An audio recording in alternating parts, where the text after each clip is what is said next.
Ce jeudi 2 novembre, Marie Portolano célèbre ses 38 ans. Un âge que la nouvelle journaliste de Télématin fêtera à coup sûr avec son mari qu'elle a épousé en 2019 déjà.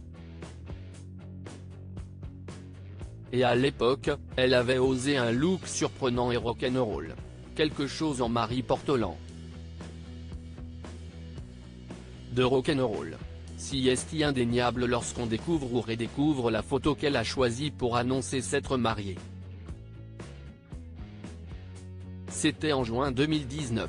La nouvelle figure de Télématin qui fête ce jeudi 2 novembre ses 38 ans disait oui à l'époque à l'humoriste Grégoire Ludig, membre du duo Palma Show. Et en sortant de la mairie, Marie Portolano avait tout simplement décidé de s'allumer une cigarette. En effet, sur Instagram, elle partageait l'heureuse nouvelle en dévoilant un cliché d'elle en noir et blanc dans sa robe de mariée courte et sa clope au bec pour le dire familièrement. Ses cheveux étaient détachés pour davantage de retenue mais tout de même accessoirisés d'un voile. Un look simple et peu commun qui lui allait à ravir. Salut les gars, inscrivait-elle simplement en légende de sa publication, ajoutant un émoticône alliance et un cœur. Marie Portolano décidait alors de ne pas s'afficher aux côtés de Grégoire Ludig. Rien de bien étonnant lorsqu'on sait que le couple est du genre discret. Il n'existe d'ailleurs que quelques rares photos de leur duo. Si est même alors ainsi que leur idylle était révélée au grand jour en 2017. Cette année-là, Camille Combal avait vendu la mèche dans son émission Il en pense quoi Camille ? C8, en recevant les amoureux.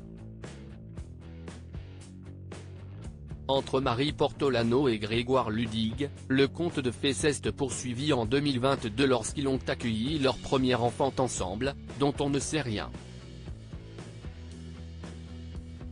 L'animatrice de France 2 était auparavant déjà la maman d'un petit James, né en 2014 d'une précédente relation avec un homme méconnu mais avec qui elle est toujours en bons termes.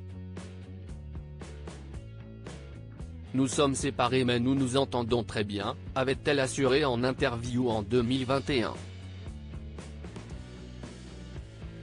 La petite famille recomposée s'épanouit aux dernières nouvelles dans un appartement parisien du 9e arrondissement.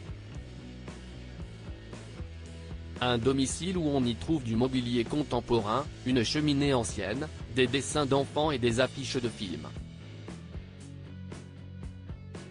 Mais aussi beaucoup de bouteilles comme le constataient nos confrères du Monde en 2022.